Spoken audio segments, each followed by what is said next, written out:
Tasya Gyananjana Shalakaya Chakshormilitan Jena Tasmai Shri Guruve Namaha Vanshakaupatarubhyascha Kripa Sindhu Bhyevacha Patitanam Pavanebhyo Vaishnavebhyo Namo Namaha Namo Mahavadanyaya Krishna Prema Pradayate Krishnaya Krishna Chaitanya Namne Gaudatri Se Namaha. He Krishna Karuna Sindhu Dinabandhu Jagatpate Gopesha Gopika Kanta Radha Kanta Namostute Tapta Kanchana Gorangi Radhe Vrindavaneshwari Vishabhanu Sute Devi Pranamami Hari Priye. So we're continuing with our reading and discussion of Srimad Bhagavad Gita. And we finished on verse 47. We're in chapter 2. We finished with verse 47, 48. This very foundational teaching of karma yoga. That, our only right is to do our duty. Our right, we don't have any right to the results of our duty. We only have right to do our duty, And this is such a powerful, it's very simple to speak about, but it's so powerful. And actually, in the world, people talk about world peace. This is the real solution to world peace. This is the real means by which it could be achieved. If persons will try to set aside their selfishness and try to identify what is their duty and to live according to that duty. It is very, very powerful, very powerful. And another thing that's very interesting about karma yoga is that it's a very broad and universal principle which anybody can understand, can appreciate and understand. Even non-theistic persons, even persons who don't have appreciation for any spiritual path, what to speak of Krishna consciousness, they can appreciate this principle of selfless action, to live with the mood of selflessness. And then it's also very powerful because if anybody will take this up, if anybody will put this into practice in their lives, they will feel the results of that. And then this is where you see the beauty in this system, the sequence that's given in Bhagavad Gita. Bhakti is, of course, given as the highest path, but not everybody's ready for that. Not everybody's ready to jump to that. So for those who aren't ready for that, Krishna has this like systematic development, the systematic path of development, beginning with karma yoga, which is a very simple principle. It's not simple to practice, but it's simple to appreciate. And it's very powerful because if anybody will try to put it into action, whether they have faith or not, they will feel the results of it. Because what does it mean? It means that someone is ignoring the base impulses of their minds. It means that if someone's trying to practice this principle of karma yoga, then it means that they're not acting according to every selfish whim that comes into their minds. And when you do that, then inevitably, unavoidably, purification starts to take place. Because the reason that we experience our material nature so strongly is because we keep feeding into it. We have desires, we have whims, we have particular tendencies and habits, and we reinforce them. Day by day, moment by moment, we're reinforcing all of these acquired habits, tendencies, desires that we've accumulated over so many lifetimes. We have them. We're all born with some particular set of them, some particular permutation of them. And then we're reinforcing them. It's like if somebody has an addiction, right? They're addicted to cigarettes, let's say. And then they have that taste in their mind. And then every time they go and take another cigarette, they're reinforcing that addiction within themselves. Whereas if they were to just ignore that, there would be some interim period where it's very difficult, right? Where they're struggling. But eventually the taste will go away because it's just some imprint on the mind. It's not intrinsic to who we are.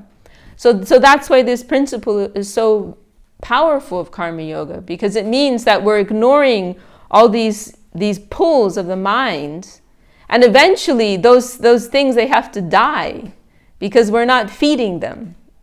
So those tendencies, they will shrivel up and die because they're not getting any food. And then when that happens, then the soul self begins to emerge, becomes brighter. So somebody who's following this, they will begin to feel this lighter element within themselves. They'll begin to come in connection with the soul plane within themselves. And then when somebody gets some touch of the soul plane, they feel, because, you can argue with an atheist, days on end, but if they're not feeling some touch of that, then it's like trying to tell a blind person, what something looks like. It's not possible for them to see it. They're blind. They can't see it. You can try and tell them all you want, but without them actually being able to see with their own eyes, they cannot properly conceive of what you're talking about. So in the same way, unless somebody has some touch of faith, which has come from the higher plane, someone has had some touch of that within their hearts, they won't be able to appreciate what this is. So this is a very, karma yoga is a wonderful entry point. It's a universal point of entry for anybody, regardless of their affiliation, regardless of what faith they have. Like, you go home, you practice this, and you see the results. They will begin to feel that soul element within themselves. And once they have that, faith will automatically have to come, because I felt it. You can't deny what I felt. I can't deny what I ate for lunch and what I'm feeling in my stomach. You can argue with me all you want that you didn't have lunch, but I know that I had lunch. I can feel it. So these persons, through this practice of karma yoga, they can develop some faith in the higher plane, and then that makes them eligible to progress onto more developed levels of understanding. So it's a very, very powerful principle. However, it is difficult. It is difficult. Okay. So we can read verse 48 again. I think we did read it last time, but okay. Yogasta kuru karmani sangam chaktva dhananjaya siddhya siddhyo samo bhutva samatvam yoga uchyate. O Dhananjaya, give up the ego that you are the doer and be equipoised in success and failure. Thus stand firm in the plane of yoga and do your prescribed duties. Such a state of balance is indeed known as yoga. So this word yoga, in different contexts, it's used in different ways. Normally, probably the most common usage we see is connect. The word yoga as meaning a type of connection, like a way of connecting with divinity. So bhakti yoga is often translated as, a means of connecting with the Lord through bhakti, through devotion. Then it's also used to indicate a particular discipline or path, which is more or less the same as the idea of connection. But then another definition of yoga here is this state of equanimity. In the midst of the duality of this world, to be in this even, composed state of equanimity. This is also a way that yoga, and you see in several places in Gita, it is described in that way. So here, Krishna is giving that meaning, this state of balance. In the midst of success or failure, victory or defeat, to be equipoised, to be in a state of equipoise. That is yoga. Oh, and then of course I got it. Nowadays, actually, most people, when you say yoga, they think of asanas. I forgot. That's how most people. Yoga means the type of exercise. Sorry, I forgot. We're cultivating a more refined understanding. I forgot about that. But that idea is actually relatively new. Like in the last 100 years or so, that idea of what yoga means, it's a very recent usage. Okay, so we are on 49. Durena yavaram karma buddhi yoga dhananjaya buddho sharanam manvicha dipana phala hetava. O Dhananjaya, fruit of action is far inferior to this yoga of wisdom. Those motivated by the fruits of their actions are misers. Therefore, seek refuge in the selfless wisdom of equanimity.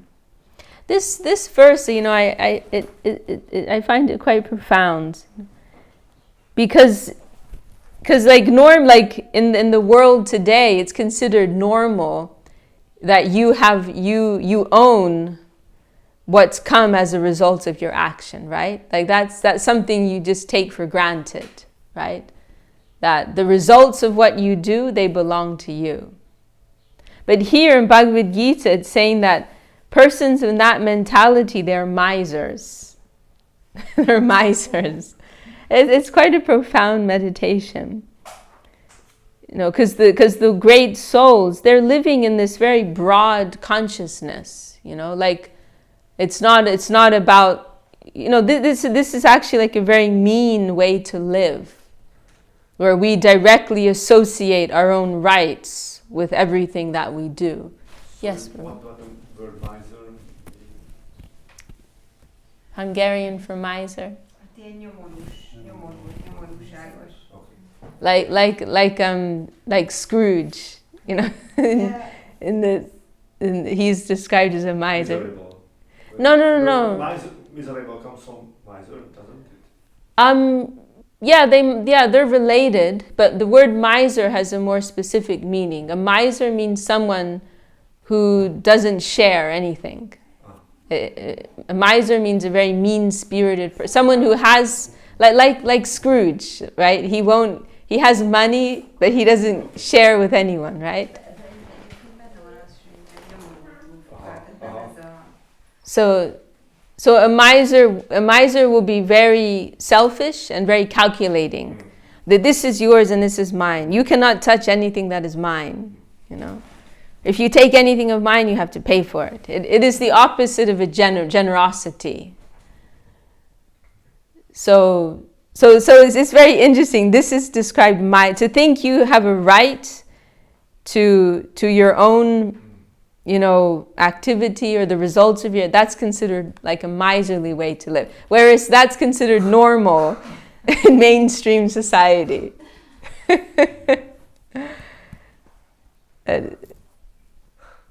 So the wise souls, they live in this very broad consciousness, it's like sometimes, like the devotees, they think of themselves as instruments, right? So if they do something that has a good result, they're not equating it with themselves. They're thinking, oh, this is by the will of the Lord, this is Gurudev's grace, I was used as an instrument. There's a kind of disassociation between themselves and what they do, because they're acting as instruments. Whereas more selfish-minded persons like ourselves, we want to be acknowledged for every little thing that we do, right? Oh, that was very good. Yeah, I did that. Make sure you credit me, right? Like they have all these, what are they called? The copyright laws, right? There's copyright laws for some of the craziest, even some expressions, they'll be copyrighted, or I mean, if you think about it, it's silly, a photograph is copyrighted, it's beauty. Why can't we share beauty? But no, if you use this, you have to pay for it. If you don't have to pay for it, at least you have to put a credit. You have to say, like we just take that for granted in this world. But if you think about it, it's a little strange. It's like there's some expression of beauty that's come. No, that should be something that's free for all to appreciate. Why do I have to be like associated with that whenever it's going to be mentioned? Why should somebody have to pay? Because I was fortunate enough to take this photograph. Because I was fortunate enough to be here at this moment. That's actually a blessing that I could witness that. But my blessing, I'm going to make other people pay for. What came to me freely, what came to me freely as a matter of grace, I'm going to make other people pay for. And they have to like worship me and acknowledge me. I'm so great because I got this mercy. So Bhagavad Gita is describing this as marginally. Whereas in a broader mentality, it's like there's there's this beauty and this wonder and joy that's being exchanged, that's being expressed, and it's not always being tied down to this person or that person. It could have gone through somebody else. It didn't have to be that person. So there's this. It's a type of it's like a magnanimous way to live. It's also connected with the mood of mercy as well. Like not being too rigid and tied down with a strict accounting of things. Like this is mine, this is yours, and I deserve this and you deserve that. The realm of justice, right? Because, as Srila Sridhar Maharaj points out, it's a little dangerous actually. Because if we were really to get everything we deserve, that might not be such a good thing. It could be a little dangerous. Like you really want to go down that path, It's like sometimes you see in movies, right? Like somebody puts a case on somebody else. They're like, well, hang on, I can make a case on you. Like, what if, like you're like accusing me of doing this? What about this that you did 50 years ago? Or 10, I can put you in jail for that. Like if you really want to play that game, we can play that game. But it's a little risky. You can make your accusation, I can make my accusation. Let's just make a settlement. Let's just make a settlement outside of court. Like let's just be cool about this. So Srila Sridhar Maharaj says, to apply to the Department of Mercy is safer. It's less risky. Don't judge me. I don't have any rights, and I'm not going to enter into the spirit of judgment for others. Because that's the other funny thing, that sometimes we'll want mercy for ourselves, but we don't want others to have mercy. We want our faults to be forgotten, but we don't want the faults of others to be forgotten. We want there to be a strict accounting of what others have done. But for us, no, just mercy. Just forget about it. So we are requested to enter into this, broad, magnanimous mode of living. And I'm trying to remember, there's a beautiful quote of Srila Sridhar Maharaj where he says, that's it, liberal. He uses the word liberal. He says, the more liberal we can be in our dealings with the environment, the more we will come in connection with a more liberal plane. It's like as an example, it's like persons who have been accused criminals. They're being watched, right? And like any little thing they do wrong, they're going to get in trouble for it. They're being monitored, right? Because they've already shown they're untrustworthy. So then they need to be monitored. Like sometimes criminals will even have like some tag on them, right? So they're being tracked all the time. And if they do one little thing wrong, then they're going to be in trouble. Because they've shown that they don't reciprocate in a friendly way with the environment. They're reciprocating in a selfish way. So therefore, they've got eyes on them all the time, and every little thing they're going to be in trouble for. Whereas where somebody else, someone who's shown that their intentions are good, that they are, they are trying to do good for the environment, then they're not going to be watched with that kind of scrutiny. And if they do something wrong sometimes, it'll be overlooked. It won't be given so much attention. Wait, I don't know if that example is so good. Maybe I got the context mixed up. Yeah, maybe we'll revisit that. Okay, no, this is what I want to say. I can't articulate it. It's in my head, but I cannot. Language is limiting sometimes. It's in thought and feeling, but I can't articulate it. But what I want to say is that if we are quarreling with every wrong, yes, this is what I want to say. If we quarrel with every wrong that comes against us, then we will remain in this type of unfriendly zone, let's say. Whereas if we can enter into a mode of forgiveness, then we will come to experience a higher plane. That's what I want to say. The other example was not right for this. If we are like miserly and quarreling with everything negative that we experience, then we will remain in this negative atmosphere. But once we become more magnanimous, then we will come to experience a higher plane. Because we've actually earned, like the zone that we're in now, we've actually earned that by our previous activity. So we have to accept that and go beyond that, and embrace that, and then we can move on. We can transcend that sphere and go to a higher sphere where there's more magnanimous and more liberal dealings. Like there's one quote of Srila Sridhar Maharaj where he says, "We have to become good enough to earn a cottage in the soil where none can deceive their neighbor." We have to become good enough to earn a cottage in the soil where none can deceive their neighbor. But by our previous activity, by our karma, we've earned a particular plane of experience. But if we can deal with that in a positive way, if we can accept that in a positive way, then we can go beyond that. And we can earn a place in a higher zone.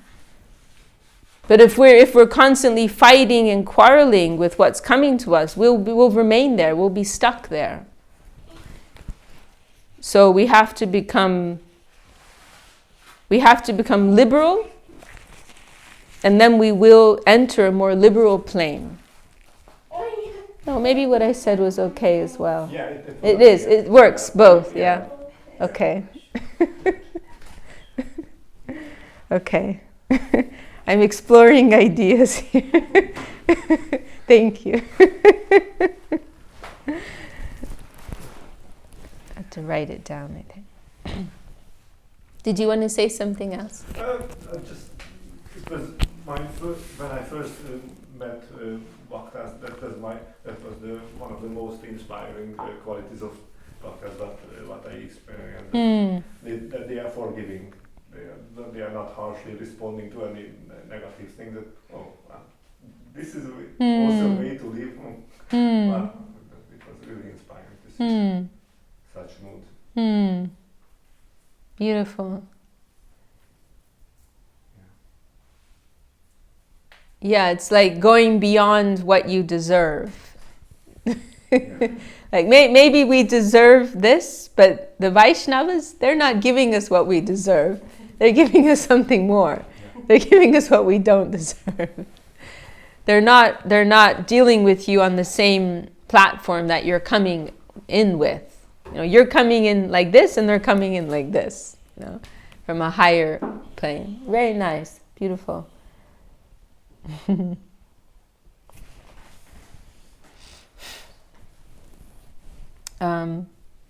So, which verse are we on? 50. Buddhi yukto jahati ha ube sukrita dushkrite tasmad yogaya yujyasva yoga karma sukoshalam. The wise person abstains from both good and bad actions in this world. Engage thus in yoga, as yoga is the art of all works. And this is a famous expression, yoga karmasu koshalam. It is an art. It is something that requires practice and constant adjustment.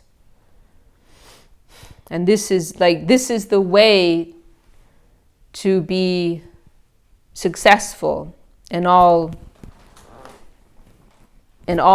experience, like by applying these principles. This is how one can come out successful in any situation. The selfless wisdom of equanimity.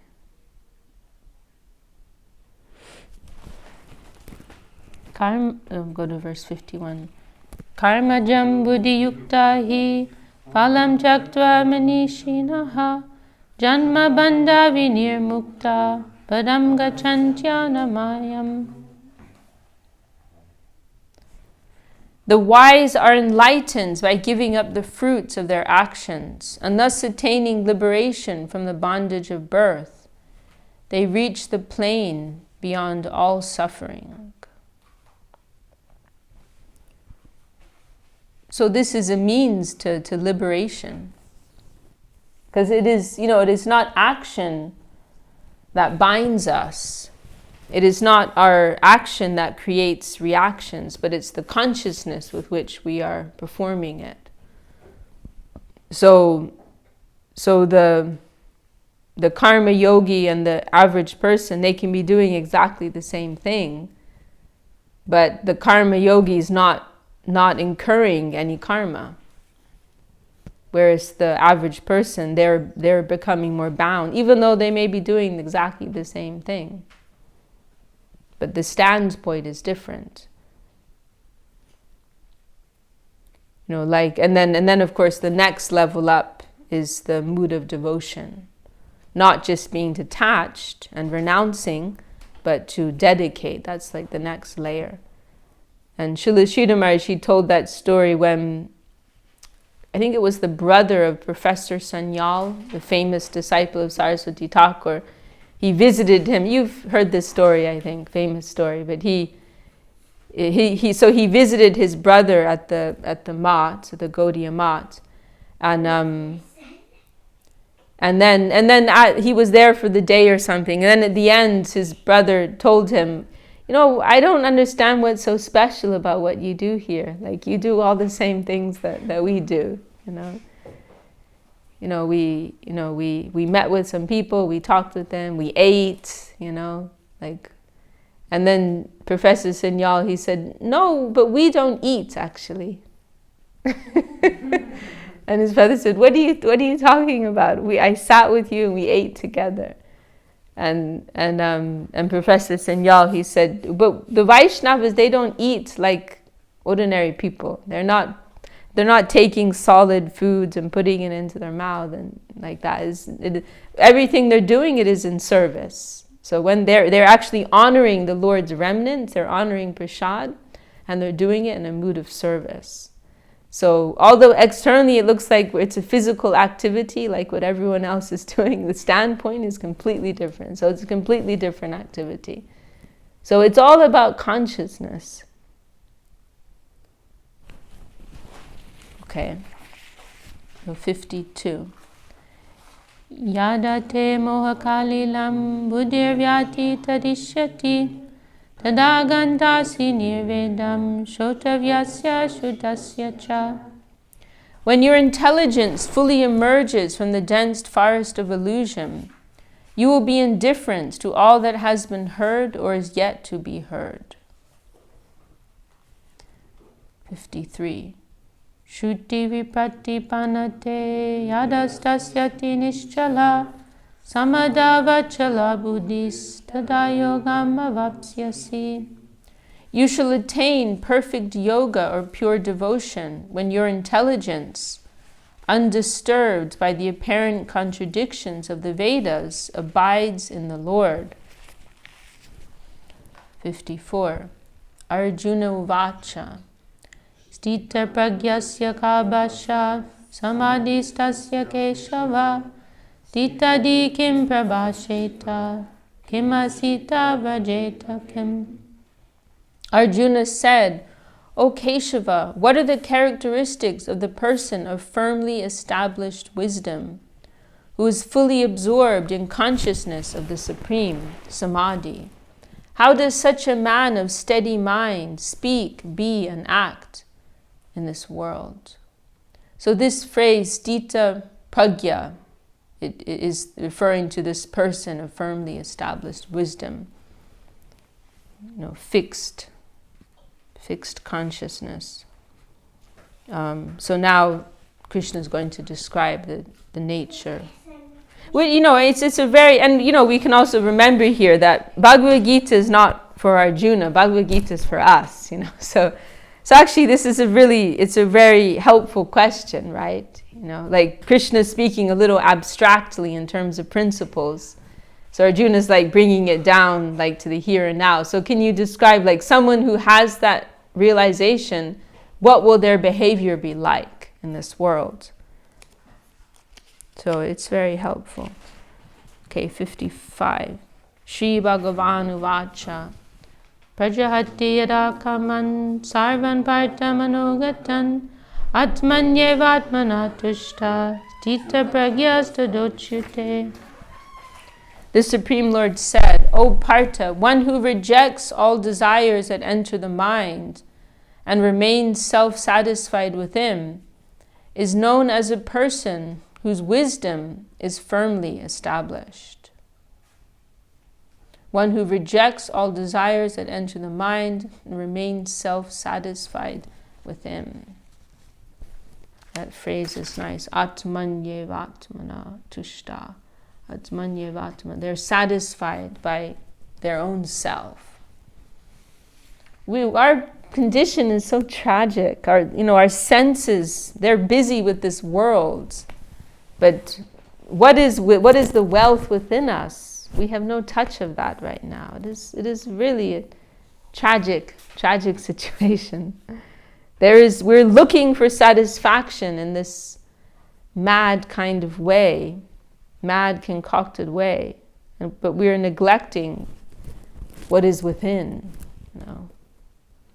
So the self-realized soul, atmanyevatmana tushta, their satisfaction, their fulfillment, it comes from within. Inner fulfillment, not outer fulfillment. Okay, 56, right?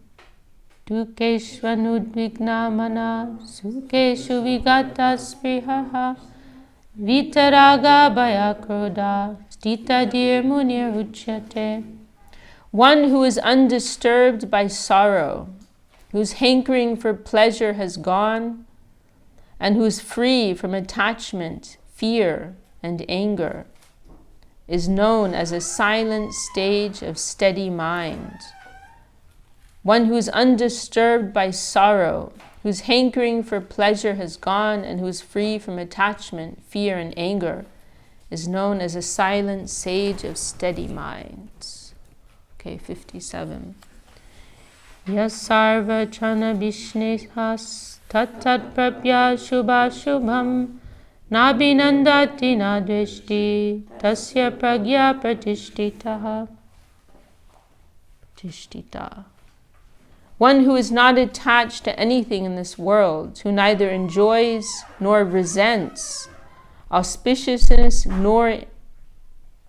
who neither enjoys nor resents auspiciousness or inauspiciousness, his wisdom is firmly established.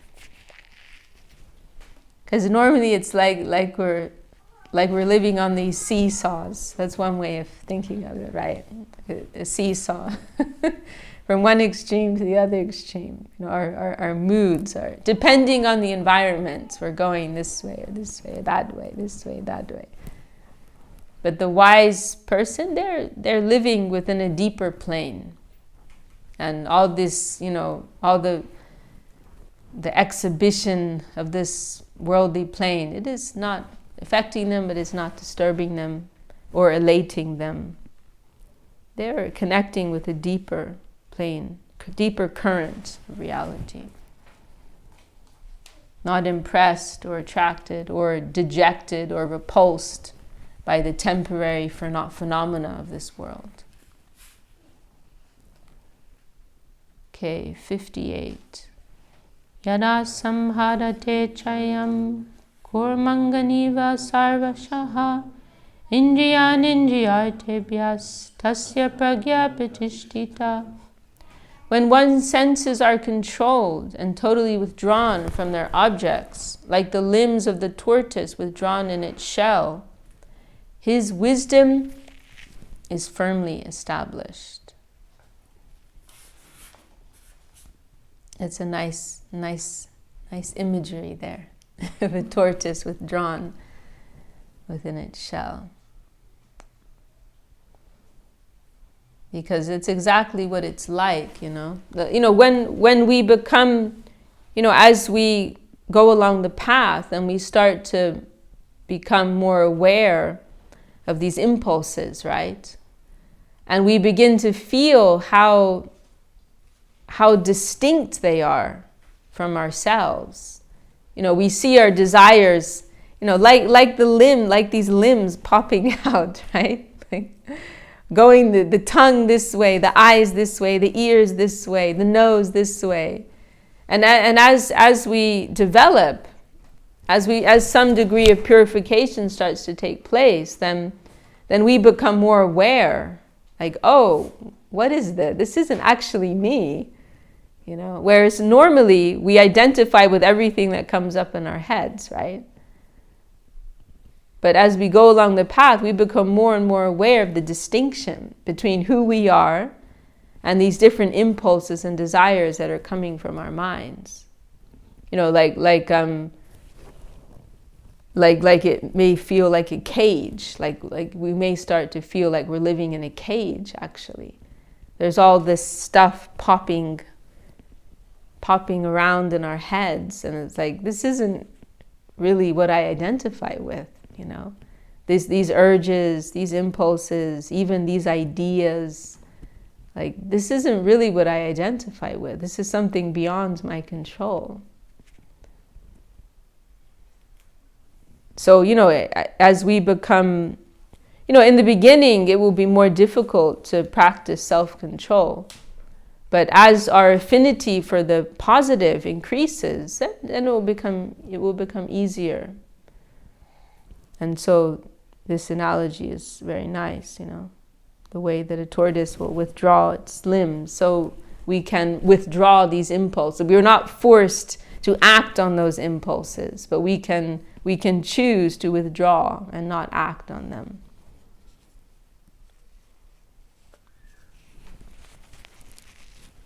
I mean, it's a simple idea actually that anyone can appreciate, even someone who doesn't have faith. Like if we take the perspective of mental illness, right?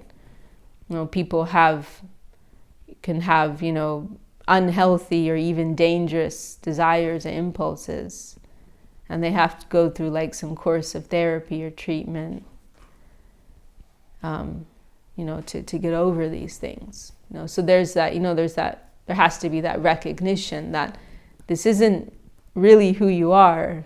This is just something crazy that your mind's telling you right now.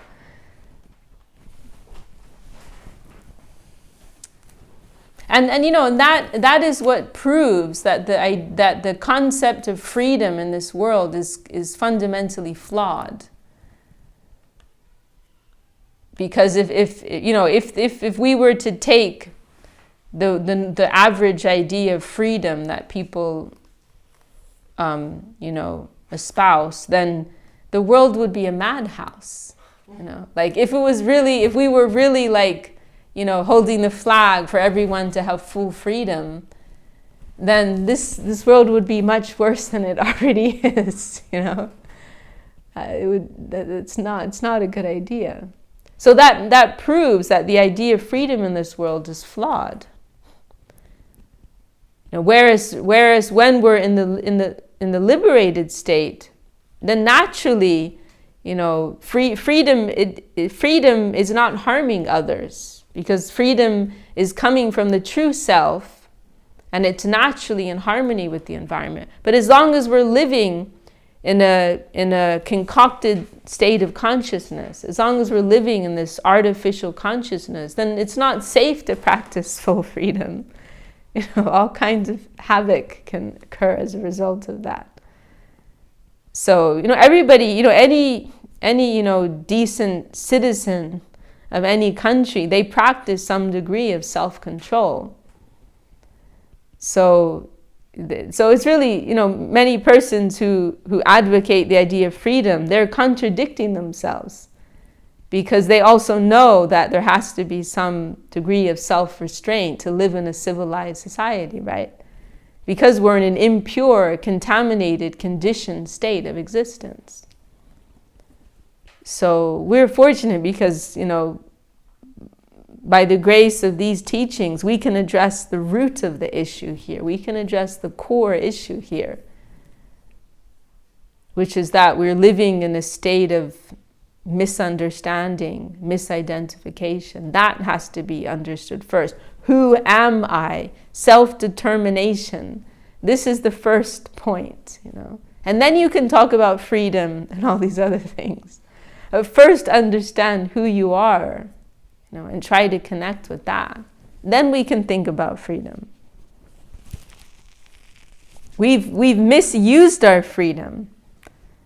So now we have to correct ourselves. Before we start thinking about how freedom can be positively used, we have to try to correct ourselves and understand how we misused our freedom.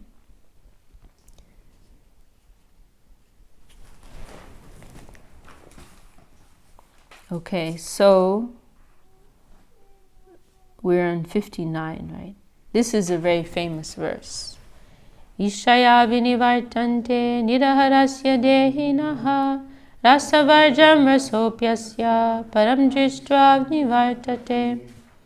The embodied being may renounce the sense objects, but the taste for them remains.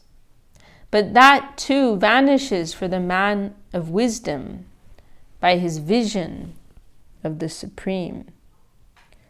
So this concept of higher taste that Srila Swami Maharaj Prabhupada used to speak of is coming from this verse.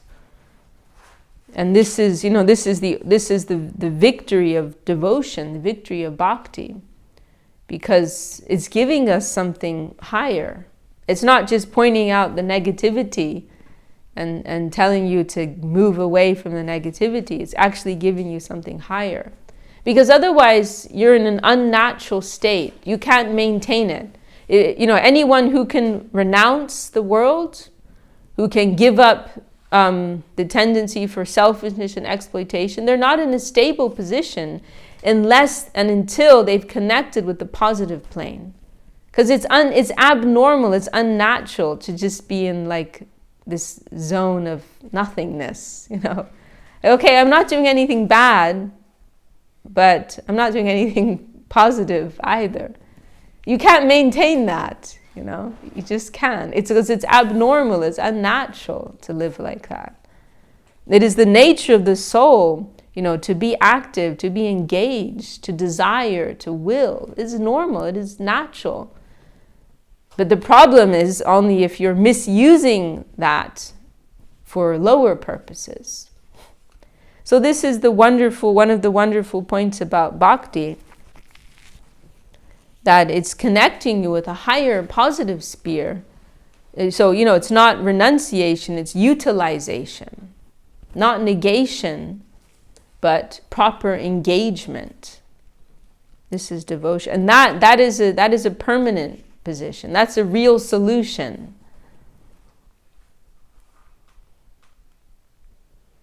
If someone may struggle to give up some bad habit, but if they use that same tendency for something higher, like if someone is having trouble giving up eating meat, but then you expose them to so many nice vegetarian dishes, then it's easy for them. Many people like that, right? They're surprised how nicely vegetarians can eat, because they think they just eat like boiled cabbage and peas, or like with some salt.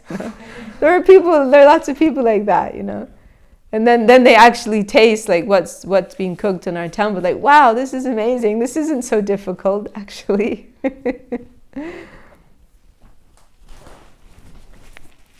Okay, verse 60. Yatato yapi kunteya purushasya vipaschitaha indriyani pramatini hananti basabhammanaha. And yet, O son of Kunti, the turbulent senses can forcibly plunder the mind of even the wise person striving for liberation. Even the wise person. It's mentioned, even someone who's reached the level of a Bhagavad, they can fall from that platform. Even someone who's reached a very high platform of devotion, they can fall, because the pull of the senses is so strong.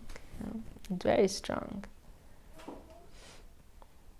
And the example that is sometimes given is Maharaj Bharat, right? That he left his whole kingdom, right? He was this great king of Bharat, of India, and he had, so many beautiful wives, wonderful children, so much wealth, so much power, so much property. And it's mentioned in Bhagavatam that he gave it all up in the same way that somebody passes stool. That in the same way when somebody passes stool, they renounce the stool, like you don't think about it anymore. That's how he renounced all of his worldly pleasure and opulence and wealth. Then he went to live in the forest, and he's living this very simple life in the forest. And then he became very attached to a baby deer. And he became very sentimental about a baby deer. Was always worrying about how is the baby deer, feeding the deer, taking care of the deer, protecting the deer. And then when he died, he's thinking about the deer. So he became a deer in his next life, So he was like on this high plane, completely detached from the world, absorbed in this mood of devotion for the Lord. And then he becomes attached to a deer like this. So that example is sometimes given. And in our experience in this world, we see sometimes, devotees, they can, show a very high mood of devotion, but then some karma or some previous tendencies, they pull them back. So it is a sad thing, but it happens. However, as we were reading in not so long ago, that anyone who has acquired some appreciation for the nirguna plane, anyone who has acquired some like real connection or some real touch of bhakti, it can never leave them. They may be distracted for some time. That devotional mood may be covered for some time. But if it's the real thing, it will never leave them. And eventually, when the circumstances are favorable, then it will resurface and they will begin again. So that reassurance is given. How are we for time? I don't want to go on too long. 5:30. Okay. Has it been about an hour? Almost 50 minutes. 50 minutes, okay. Yeah. I was thinking to finish the chapter, but we don't need to rush. And then when people are watching later, if they see an hour and a half, then it's like too much, So maybe we'll stop. We can stop there. Okay, well, maybe we'll just read one more verse.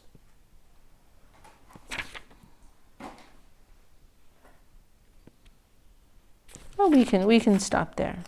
We'll stop there. We'll stop on a positive note. So the next we'll read one more verse. So 61.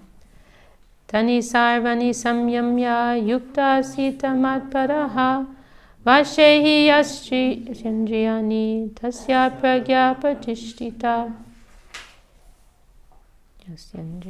Devoted to me, the bhakti yogi brings his senses under proper control.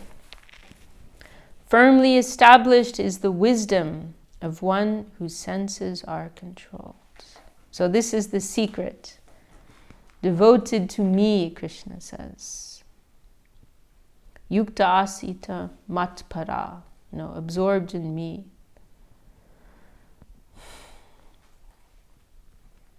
That is the solution. So today is our last program for now, but we'll keep coming to visit and here in Szeged, and hopefully all of you can also visit us in Budapest sometimes.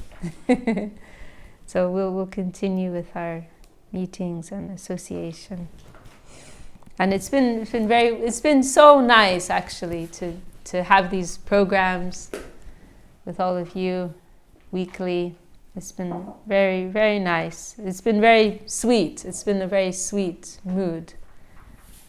Very nice. It's felt like a family, So I'm very happy about the time we could spend here. But it won't end. It will grow. It will grow. Okay. Jai Srila Bhakti Sundar Govindadev Goswami Jai. I'm going to sing one song, page 60. Hari Haraya Nama Krishna Jadavaya Namaha. Hari Haraya Nama Krishna Jadavaya Namaha. Hari Haraya Nama Krishna Jadavaya Namaha. Hari Haraya Nama Krishna Jadavaya Namaha. Jadavaya Madhavaya Keshavaya Namaha. Jadavaya Madhavaya Keshavaya Namaha. Gopal Govinda Ram Shri Madhusudana.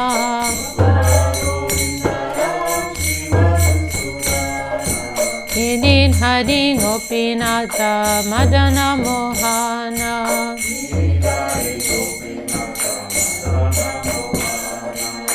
Chaitanya Nityananda Shri Advaita Chandra.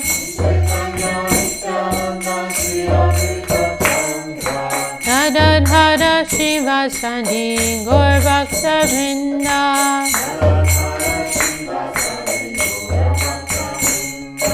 Jai Rupa Sanatan Bhatta Raghunatha.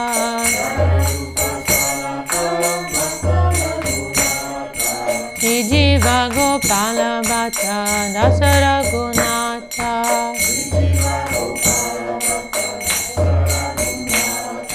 Nishai Gosai Kodi Charana Vandana.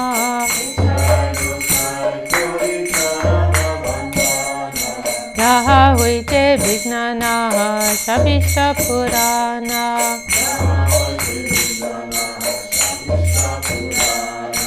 Nishai Gosai Jar Muita Dasa.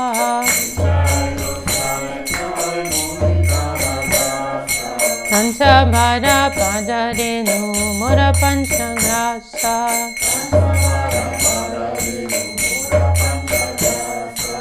Tadera Charana Sevi Bhakta Sane Bhasa.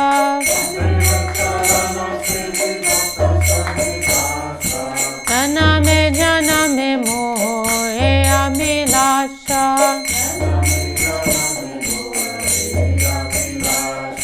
Nechai Gosai Jabe Braje Koilo Basa.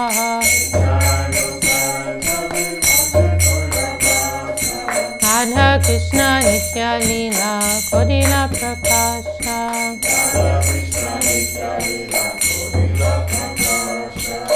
Anande Bolo bhaja Vrindavana.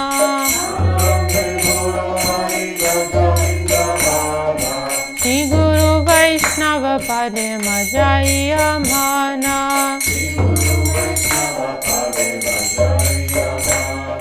Shri Guru Vaishnava Pad Padma Kodi Hasha.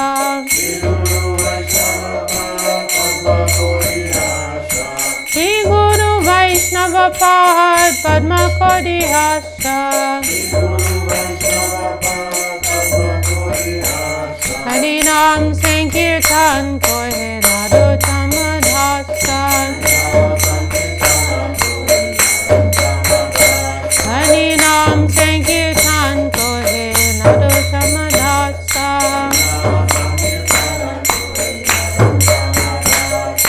Hare Krishna, Krishna Krishna, Hare Hare.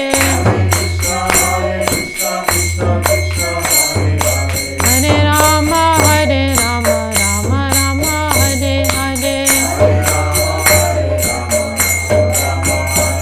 Hare Krishna, Krishna Krishna, Hare Hare.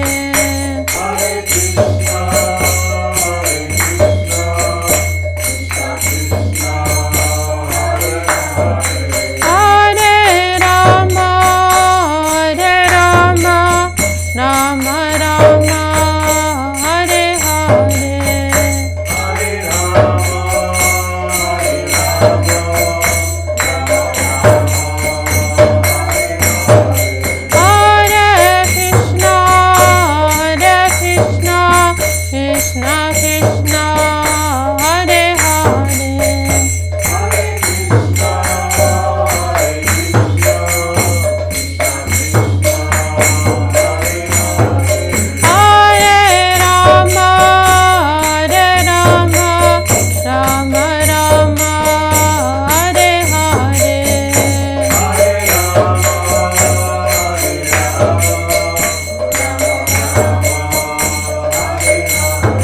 Hare Krishna, Krishna Krishna, Hare Hare. Krishna Krishna, Hare Hare. Hare Krishna Krishna, Hare Hare. Hare Rama, Rama Rama, Hare Hare. Hare Rama, Rama Rama, Hare Hare. Hare Krishna, Krishna Krishna, Hare Hare.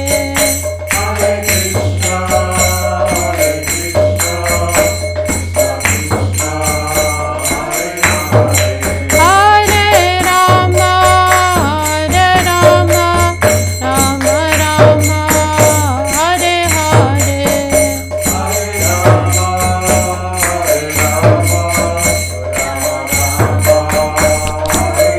Nitai Gaura Hari Bol, Hari Bol, Hari Bol, Gaura Hari Bol.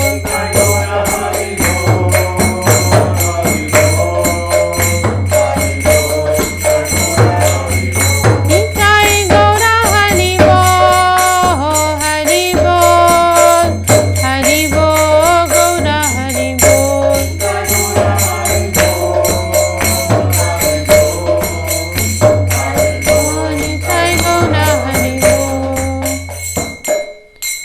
Jai Shri Bhakti Sundar Govinda Dev Goswami Maharaj ki Jai, Shri Bhakti Rakshak Sridhar Dev Goswami Maharaj ki Jai, Bhagavan Shri Bhakti Siddhanta Saraswati Goswami Thakur ki Jai, Shri Rupanuga Guru Varga ki Jai, Navacharya Shri Haridas Thakur ki Jai, Taprashad Sriman Mahaprabhu ki Jai, Shri Navadip Dham ki Jai, Shri Ganga Jamuna ki Jai, Shri Bhakti Devi Vrinda Devi Tulasi Devi ki Jai, Jai Shri Shri Gauranga Gandharva Govinda Sundar Ju ki Jai, Shri Shri Radha Krishna Gopa Gopi Shamakun Radhakan Giri Govardhan ki Jai, Shri Kol Kartal ki Jai, Grantaraj Srimad Bhagavatam, Shri Chaitanya Charitamrita ki Jai, Shri Chaitanya Saraswat Mat ki Jai, Acharya Vrinda ki jai, Seva Vrinda ki jai, all the assembled devotees and sincere seekers ki jai, all the world devotees ki jai. Shri Harinam Sankirtan ki jai. Nitai Gaur Premanande.